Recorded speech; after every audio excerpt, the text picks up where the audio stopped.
I'm Amberly Snyder, Ride Fearless. My name is Riley Duval, and I ride Fearless. Hi, I'm Kelly Timmerman, and I ride Fearless. My name is Stetson Jorgensen, and I ride Fearless. My name's Latrice Duke, and I ride Fearless. I'm Hayes Way, and I ride Fearless. My name is Dusty Lynn Hall, and I ride Fearless. My name's Cole Bates, and I fight Fearless. I'm Floyd J. Smith. I ride Fearless. Always have and always will.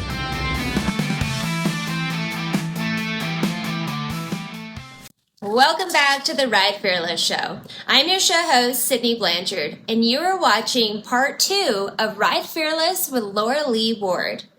In the last episode, we met Loralee's equine champions, learned about her training program, and watched her win the first round of the Colorado Pro Rodeo Finals. Today, we find out from Loralee what it takes to be a champion. Loralee Ward with me. She ended up winning the first round at the CPRA Finals, which I find absolutely incredible to watch your journey from when you got here up until this point. Tell us about your run. I was 5th out on the ground, so I was toward the bottom, and it felt really good. The horse was more free going into the barrels than she typically is, but I honestly anticipated that a little bit because the first and second barrel here are kind of in the middle of nowhere, but because she was more free on the front side of first and second than she typically is, it was really tight to get her by on the backside. So I was really happy with how I did staying two-handed until I knew, okay, I'm good. I can now grab my saddle horn and let her take the turn from there.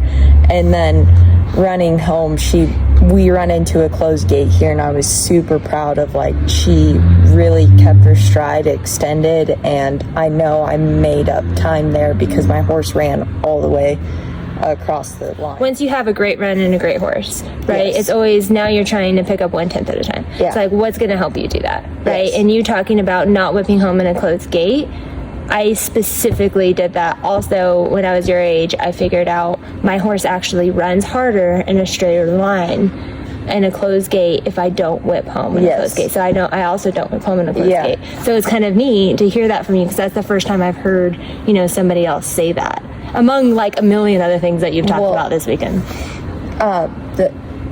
Thank you. But as this new generation coming up, we should be better because we do have more resources, and I hope the generation after me is better, because not to be weird or anything, but any content you've put out, any interview that's on YouTube, I've watched it. Anything that is available on Cassie Mowry, I've watched it, and I've watched it probably 5 times because there's about 5 videos on YouTube of Cassie Mowry. I know, she doesn't do this stuff, and we just all want to envelop ourselves into her program, right? Podcasts. Podcasts every single morning I watch Between the Reins. It is so, it's easy. There's a plethora of information, and it's available. It's mostly free, and it's also free to just pay attention. But it doesn't cost a dime to pay attention. So with technology, all of this is just more accessible. So I do hope that I have taken it upon it myself to study the sport. And I sat in my living room floor and watched you at the final. So oh boy. Yes. No, I'm just kidding.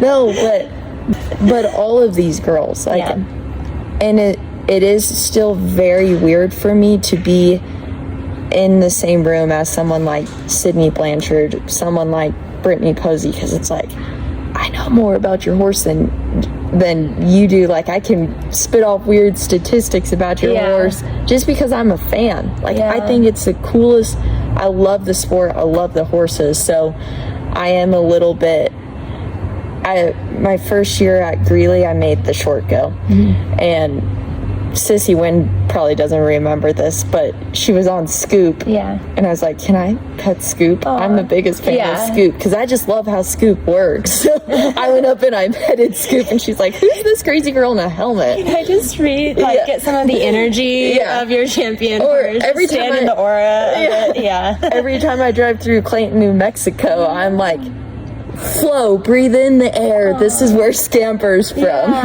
Yeah, exactly. I love that too. Charmaine James, 12-time world champion, Clayton, New Mexico. Well, I'm from New Mexico, so she was like obviously one of our idols.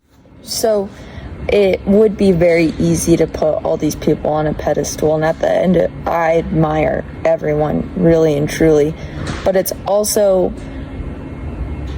you also do see people on a bad day, and it's a really great reminder that we all are just human. And then as a young competitor, it gives me hope because I have probably more bad days than good days. So then when I do see I saw in Amarillo, Texas, Slack, someone come in who's on the bubble for the world standings, hit a barrel, and it's like, man. And honestly, it wasn't a big deal. Yeah. She didn't pull on her horse. She just exited the arena. And for me, it's like, wow, that's a really great perspective. This is just a human at the end of the day. And so while the highlights do get promoted more than the lowlights and the bad days, you can go watch. There's plenty of times I'm watching the Cowboy Channel and you'll see, I think it was rodeo in Utah. It rained in the finals. Cassie Mowry went in there. You could tell she was wanting to win. She hit the first barrel, and it's like, oh, Cassie Mowry still does hit barrels. Right. Or like Trisha Aldridge still misses making the Final Four in Calgary by 100th of a second. Like, she's on a unicorn. But at the end of the day, we're all still humans. Yeah. So then it helps me on my bad days that to just keep it in the middle. Yeah. Because it's like, well, if Cassie and Brittany and Trisha and all these people I admire so much have bad days, then surely I'm going to have bad days. And statistically, I'm going to have more bad days than good days. Yeah. So I just have to be okay with that. Yeah. Losing makes winners. It doesn't make you a loser. It teaches you how to win. Yes. Right? And so we have to keep that in perspective as well, especially because rodeo in general, we have so many different variables.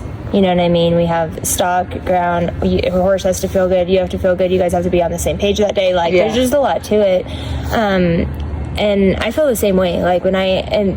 This year was my, watching Brittany year, and it made me feel so much better, and I'm never against her. I think she's a champion. I think she's the winningest. She's a winner. Sometimes, she doesn't even know me. We're not friends. But if she's sitting at a dog, I'm going to get as close as I can because I want to feel the energy of that. She's a dog, and she will find a way. She's a dog. Brittany has the dog in her. Yeah. And barring Cassie, just observing, I've never seen someone as fierce as a competitor as Brittany. Yeah. Because Brittany could have a horse run down the fence, duck a barrel, she'll come back on the next one and kick your ass. Yeah, it fuels her. And so when she does bad or hits a barrel or her horse shoulders or something like that, it makes me feel a lot better, because used to when I was your age and breaking into it, you think nobody makes mistakes. Winners don't make those type of mistakes. And so when you make those mistakes or you have something happen like that, it was really hard on my confidence.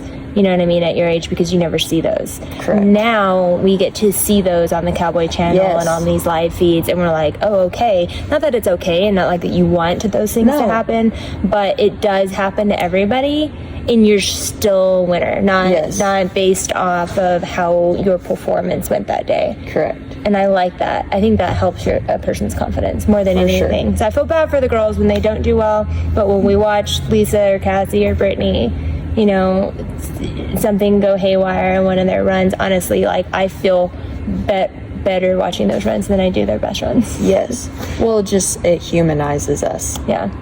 Because it is very easy to put people on a pedestal. And so by it just showing that we all are human, we all make mistakes. And in this sport, even the best statistically lose more than they win. So the best are just better than you because they lose a little bit less. Or they go to more. Yeah, or they go to more. Yeah. Take my approach. Take my approach. No, don't do that. I think that you've done really well. And speaking of that specifically, I've heard, some people be like, oh my God, I can't believe that Loralee drove all the way to Maine. And I said, and my response right then was, why not? I mean, like, those were her goals.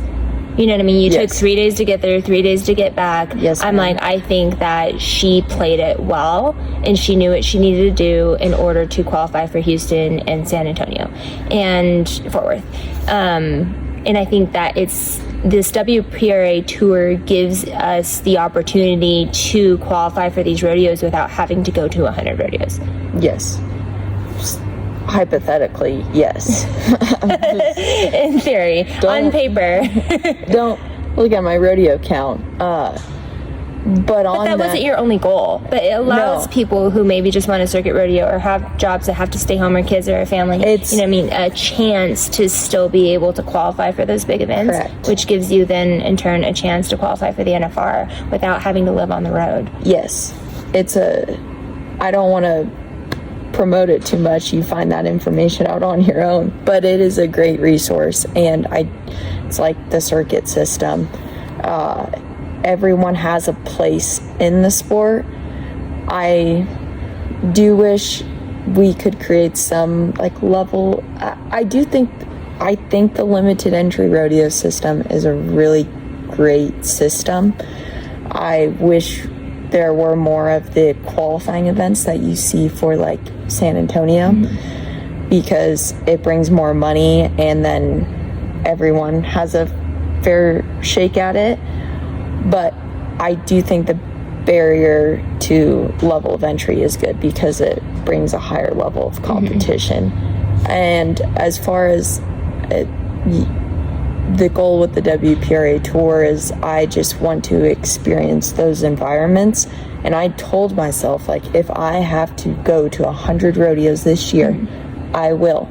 And there's a point in the summer where I did not have my good horse, and it was this goal is looking not statistically possible, but there's a chance. So each week I would just reevaluate. If there's a chance, then I will continue. If not, then we take a step back and we just focus on circuit rodeos. But each week I felt that there was a genuine chance. So then I kept going. It's cheaper to turn out than it is to drive there. So it's not, I entered everything I'd planned to, and I just evaluated it on a weekly basis. Yeah. And driving to Maine was not that difficult because in the summer you're making one run, you're driving 12 hours. You're making, we took all the time in the world to get there. We got to stay in one place for 3 days, and then we took our time coming home. The people who feel like that would be too difficult for them to do, or think that it's absurd for them to do, are the people who don't have the same goals.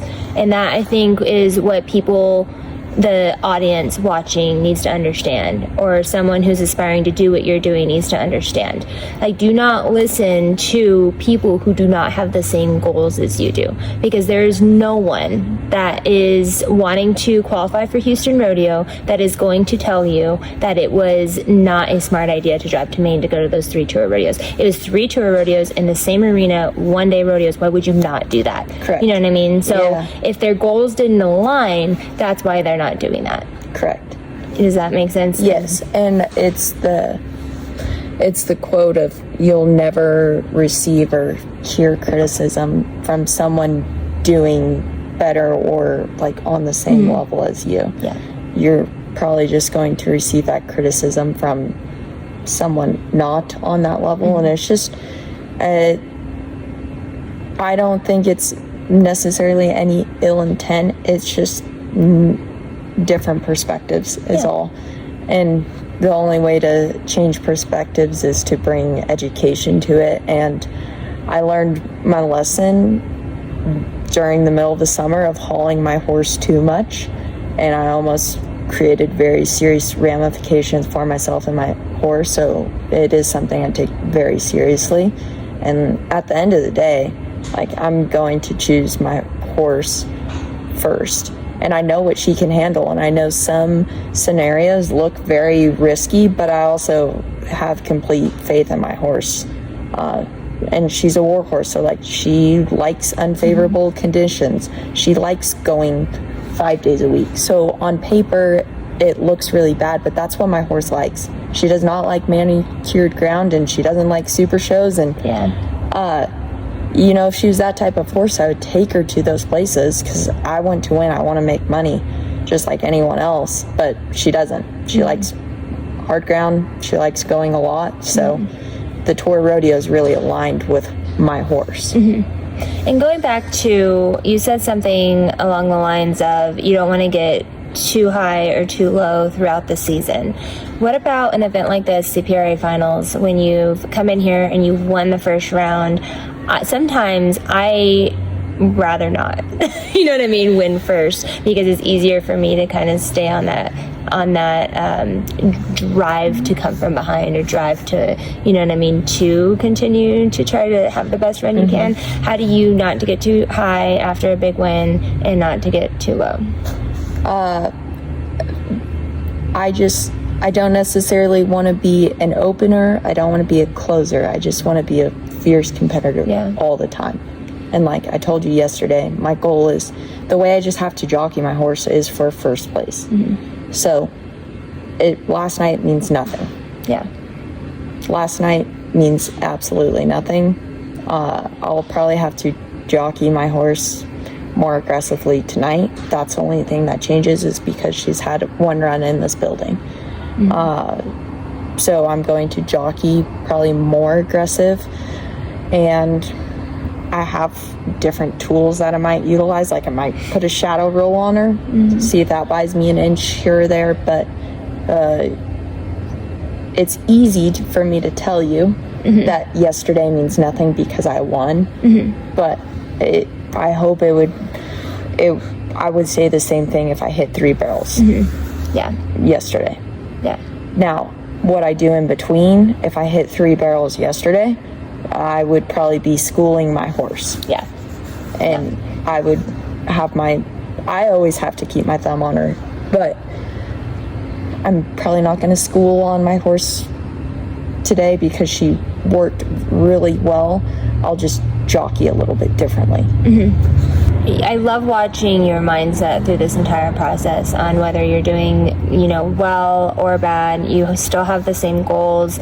Something you were talking about earlier about your goals, you might have to change a goal route at some point in time, and I think that's where people get stuck as well. Is they think, you know, my goal is to, you know, win the average at the CPRA finals, or, you know, qualify for Houston, or, you know, make high school national finals. And if something's happening throughout the year, they feel very defeated, you know what I mean, because it doesn't look like they're going to reach that goal. And I think what people also need to realize, and something that you're really good at, is changing your goal as needing, just pivoting a little bit. And that doesn't mean that you didn't achieve that goal, you know what I mean, that you're not a winner, that your season was worthless. It just means that you pivoted because of how things were rolling, and into another direction that is potentially going to get you further along in the long run anyways. Yes, ma'am. And like you brought up, there's so many variables in the sport, and barrel racing is the most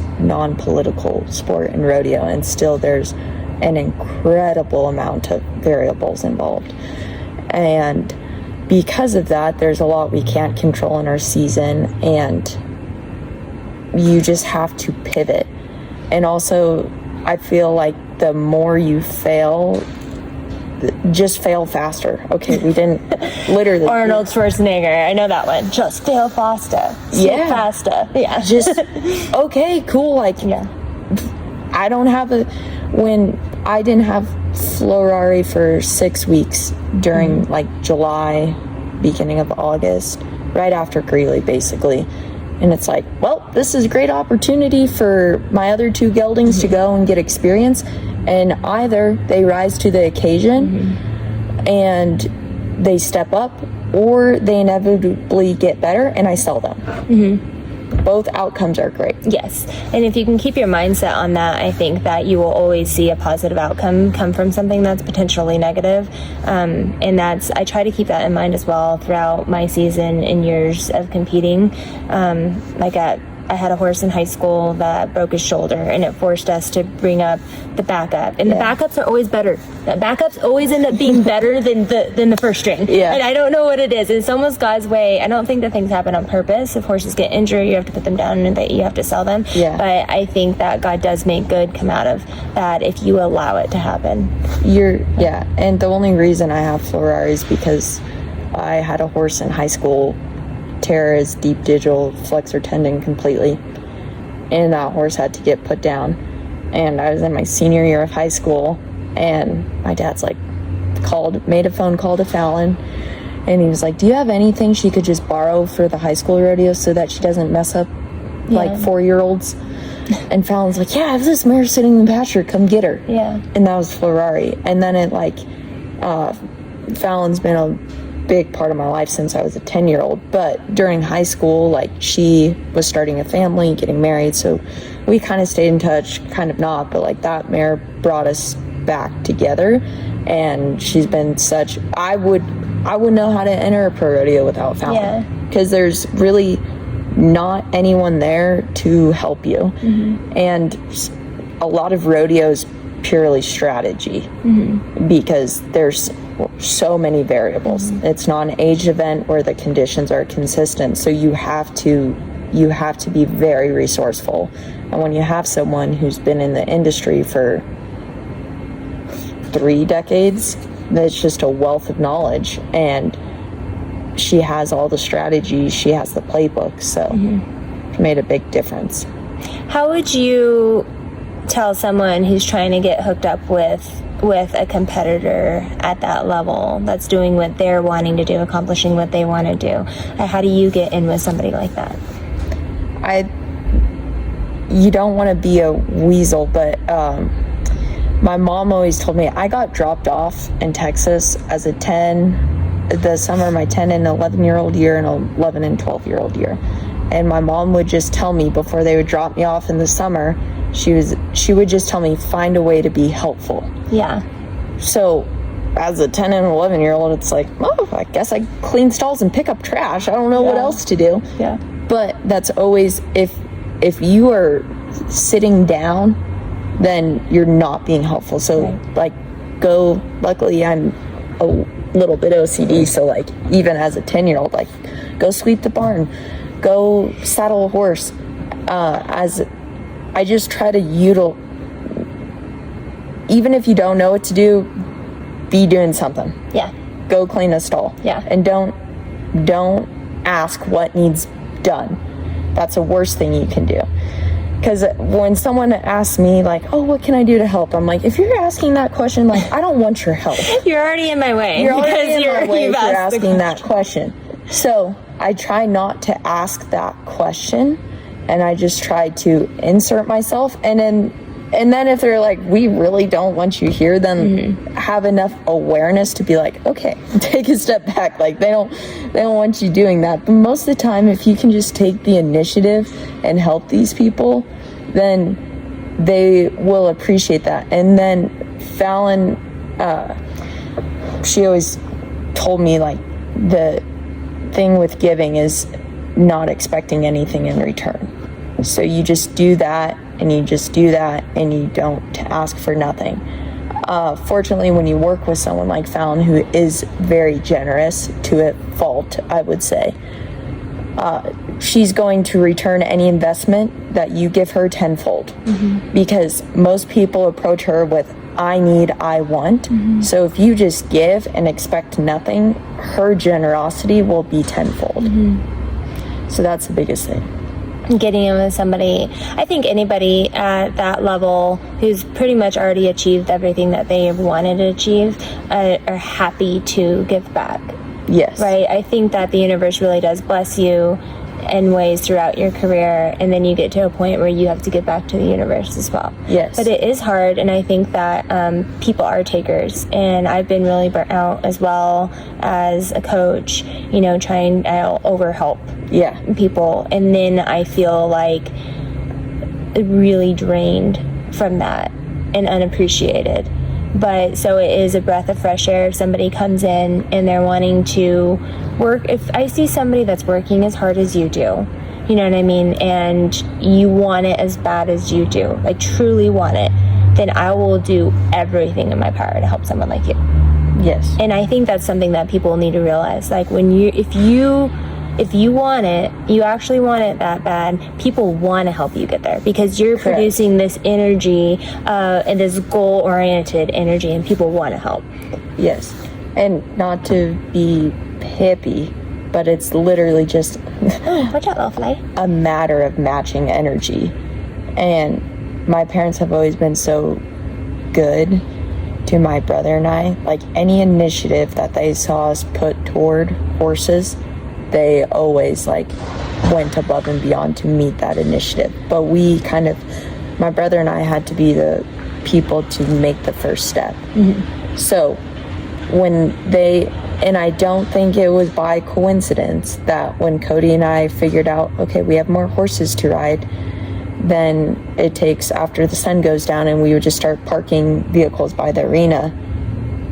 And we are very fortunate. 2 weeks later, we had arena lights. Oh, okay. And I don't think it's a coincidence. Yeah. And some people, I'm very fortunate. Some families probably can't afford arena lights. But my dad could afford, an LED light from Amazon, and my brother had to risk his life climbing up the silo to put it up. But we had an arena light. Yeah. And that made a difference because, that's just more horses we can ride. Yeah. And now high school is very demanding, and my brother and I were out in high school every night till probably 10 o'clock at night. My parents would set curfews for me in high school to come in from the barn. Oh, okay. Yeah. Well, we didn't have a very, very different upbringing. Yeah. So it was very much the same thing in my family as well. Like if you showed initiative and you were working hard, then somebody, it doesn't even have to be a family member, it's somebody, there's always somebody watching. Yes. And that person could be the next person that helps you elevate your career. Correct. And so, not that you're doing that for that reason, but you have to, my coach, CJ, in college, he just posted the other day, they show up winners in college. Yes, they want to practice, they want to be helpful, they want to work out, they want to work on their mindset, they want to work on their their horses and strength and agility. They they crave it. Yeah. Right? And those people are the people that are going to most likely succeed no matter what. But those are also the people that somebody else that is very successful is going to want to try to help elevate. Yes. Versus, somebody that comes in and just says they want to do all those things. So they're saying you want to do all those things and there's doing those things. And that's why, I've picked you for the Ride Fearless show for this episode, just because I've been watching you, right? And I'm thank you. She's got it. Thank you. She's got, and I'm just more and more impressed the more that we speak, because I'm like, wow, you're going to help a lot of people. I went back into the trailer the other day after our first couple of interviews, and I looked at Cody and I said, she's going to help a lot of people. Oh, well, that means a lot, really and truly, and I hope, because I've observed enough in this sport and I've experienced a small amount of success to know that I can achieve success and I will still be wanting more. Yeah. I will wear a gold buckle and I'll be like, what else? Yeah. And I know the answer to the what else is impact. So that's why it's really important for me to find a way to start thinking of ways now to impact the sport. Yeah. Because Fallon, I keep referring back to Fallon, but I was in her life when she won the world. And to see what she went through after, it was very dark.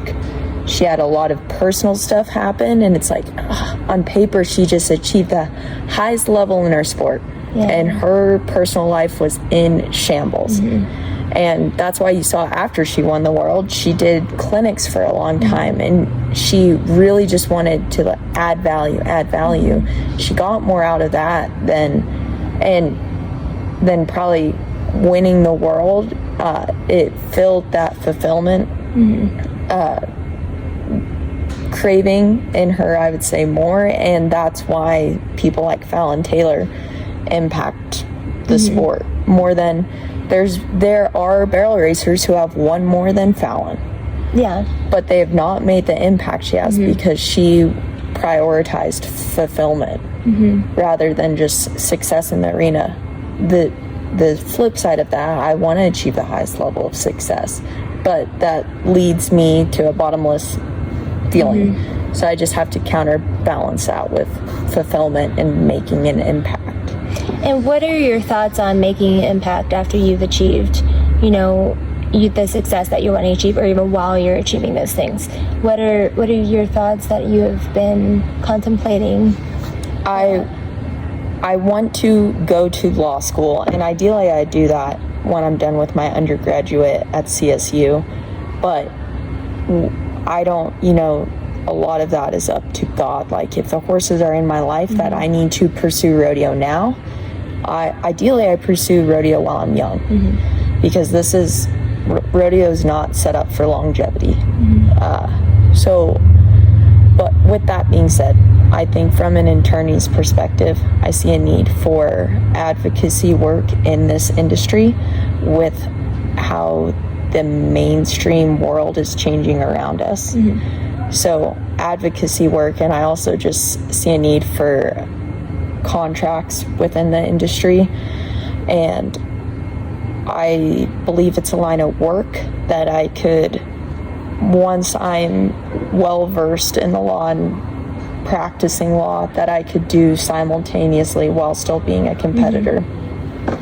And then for the right now to start making an impact, I'm trying to be better about sharing my journey on social media. And I don't like social media, but I'll make silly TikToks or come along to a barrel race with me.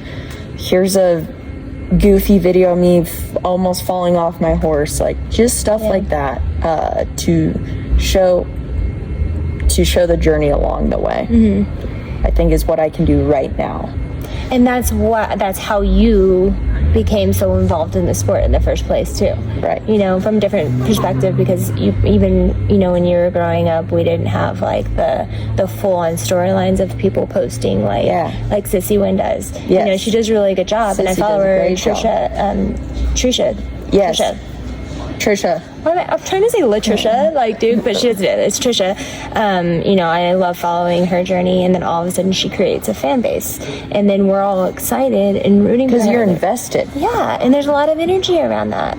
People have been watching Audio since he was a weanling. They're invested in that horse because they've been watching him grow up on Facebook. And I do also think there's something to be said about manifestation and speaking positively into that. Like Trisha said, I'm going to win, I don't know what the initial dollar, I'm going to have the most winning futurity stallion.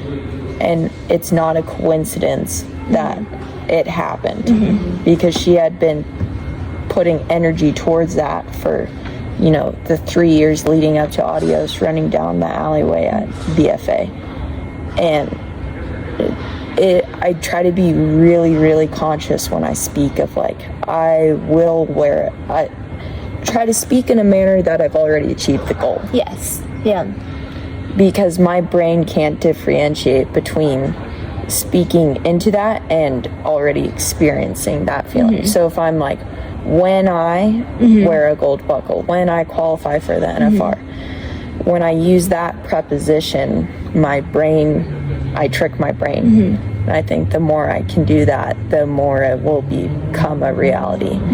Because there's no reason that yes, Loralee is exceptionally well bred, but that horse and I don't achieve the level of success we've had, although it's limited, unless I believe I'm on the best horse and I'm the best competitor. Yes. You're why not me? Yeah. You have to believe and that. I do have to tell myself, because when I was in the alleyway in Maine, and it started happening. It's like, you just drove 35 hours here.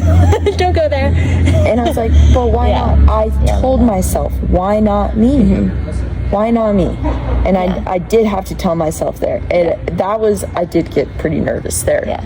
But that's just external pressure. Yeah. No different than Maine than a Thursday night jackpot. So it's just external. But I did have to tell myself, why not me? Why not me? I'm prepared. I'm on the best horse. I'm the best competitor. My brother and I were talking about that the other day. He's trying to win his circuit, and I could tell he's getting nervous, and he's my younger brother, and so if you have a younger sibling, you're just like always in, kind of, for me anyways, I'm always in mother mode, you know what I mean, where I'm like, oh my god, I just want, just take care of him. But he was getting nervous, and I told him, I said, Pace, when you go into an event, the way I do it that helps me the most is I pretend it's already happened and God's allowing me to relive it. Yeah. So all I have to do is go through the steps of the process. Yes. It's already done. And so I'll just say those words, like, it's already done. And then if it doesn't go well, or it doesn't go how you envisioned, then I'll fix it in my head. And I will rerun that run in my head until I've convinced my brain that that's how it went. And I will argue with you by Sunday that I left all 3 barrels standing and that Priscilla won the round. Yeah. I will argue with you over that round win. You will be showing me your buckle of the round win, and I'm like, no, I distinctly remember. But that's also such a great perspective. Oh, dude, it takes off so much pressure, and it brings in just being really grateful. Because imagine, like, if you're old and you're on, in a home, your family's gone, and all we have at that moment in time is our memories. And so if God's just allowing you to kind of close your eyes and go back and relive the best moments of your life, that's what you want to remember. This is one of them. Yeah. Then you're going to take in every possible moment, and you're going to be grateful. You're not going to be scared. You're not going to be worried that you're not going to win it. You know what I mean? You're not going to be worried that you're on the bubble of the NFR because it's already happened. Yeah. It is done. It's done. Just like it says in the Bible. Like, it is done. And it is good. Yes. That's a really great perspective. I'm going to put that in my back pocket. So when you go into this round tonight, you and I are both going to have a great run, whether it happens in reality or it's just a fictitious written in our mind. But we're going to go in there, ride fearless. Yes. And enjoy the moment that God's allowing us to relive. Yes, ma'am. Very cool. Well, thank you so much. I'm really excited to watch the rest of the weekend. Loralee mentioned Florari loves pink, and tonight was certainly her night, clocking fast enough for 3rd place and setting her up for a potential average championship here at the CPRA Finals. Due to how the average times are playing out tomorrow, it will come down to a sudden death round where the coveted title will go to whomever wins 1st place. Right now, the average title is between season leader Rachel Herkamp, Pink Buckle champion Heather Thompson, and our girl Loralee Ward. There will be no time to safety up. Each of these girls will be going for broke, and it will truly come down to whoever rides fearless.